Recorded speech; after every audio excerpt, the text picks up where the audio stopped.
ฉันพัวอันเขาอยู่อันบ้านนอกเขาสิขายส่งและมือบ่มันน้อยมันเขาไม่อยากเสียค่าตลาดนั่นแหละค่าตลาดมันแพงหนังตลาดเอากำไรที่ได้มาค่าน้ำมันรถเขาเข้าขี่มาขายนะกะเบิดหลายและแม่ระวังเขามาไก่ค่าหุงค่าแห้งก็บ่ได้มาว่าใครเห็นเป็นหมกเดี๋ยวนี้จ่ายมาหาเพื่อนต้องการทำได้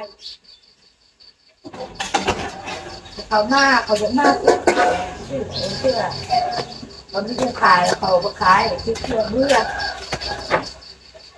ทำอะไรก็ต้องการกำไรใช่ไหมไม่ใช่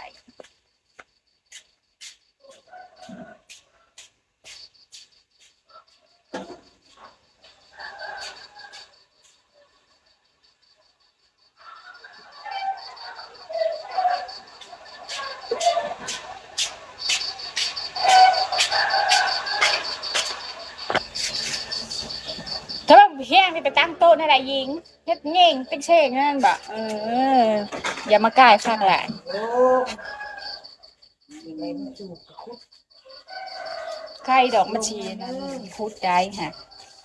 มันต้องเอาดินมาถมอีกพูนมันจะเพียงเดียวหันเฮ็ดไปตั้งโต๊ะเงี้ยงเป็นเช่งนั่นแหละตั้งเพียงได้แน่ล้มนี่ว่ะคุดตีคือได้มันจูบคุดตีมันล้มคุดตีมันลงแล้วเนี่ยไปได้มันต่ำห้องขึ้นน้อยนึงแล้วสิเอาหัวหาออกค่ะบะเอาหัวนะเอาหัวหน้าบ้านเฮา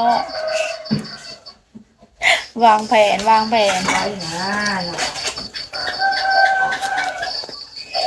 วางแผนธุรกิจถามว่าลุงบะแม่นะเราโบเฮ็ดขายเครื่องมีขวดไปนะ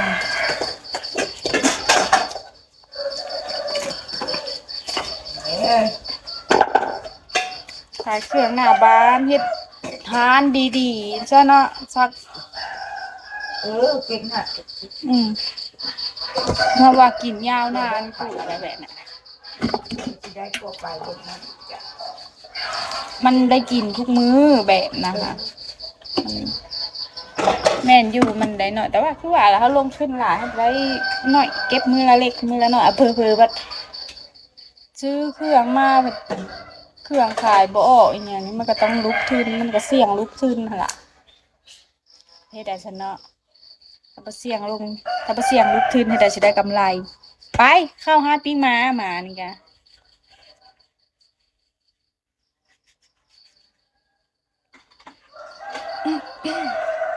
ตื่นมาจักว่าอยากให้เขาฟังแต่ละมื้อแต่เขาก็ยังฟังอยู่ได้ตื่นมาได้พูดอะไรก็ไม่รู้เขาก็จะว่าทำไมคุณบ่นเก่งจัง